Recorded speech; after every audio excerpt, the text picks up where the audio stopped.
నమస్తే, welcome to four sites TV. భూగోళం మాదిరిగా మనకు నివాసయోగ్యమైన గ్రహం ఇంకోటి ఈ అనంత విశ్వంలో ఎక్కడైనా ఉందా అనేది తెలుసుకునేందుకు దశాబ్దాలుగా సైంటిస్టులు అంతరిక్షంపై ఫోకస్ పెడుతూనే ఉన్నారు.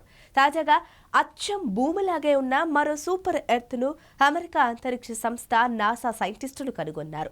మనకు 137 కాంతి సంవత్సరాల దూరంలోని ఒక రెడ్ డార్ఫ్ నక్షత్రం చుట్టూ ఒక సూపర్ ఎర్త్ తిరుగుతోందని గుర్తించారు. టీవోఐ 71b అనే గ్రహం మన భూమి కన్నా 1.5 రెట్లు పెద్దగా ఉందట.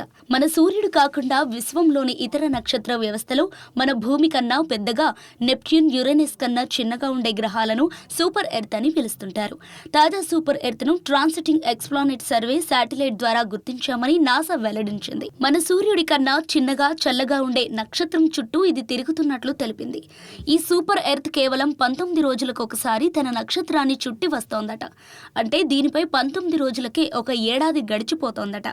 అయితే దీనిపై నీళ్లు, వాతావరణం ఉండే అవకాశం ఉందని మాత్రమే ప్రస్తుతానికి అంచనాకు వచ్చామని, మరింత స్టడీ చేస్తేనే ఇంకా ఖచ్చితమైన వివరాలు తెలుస్తాయని నాసా సైంటిస్టులు వెల్లడించారు.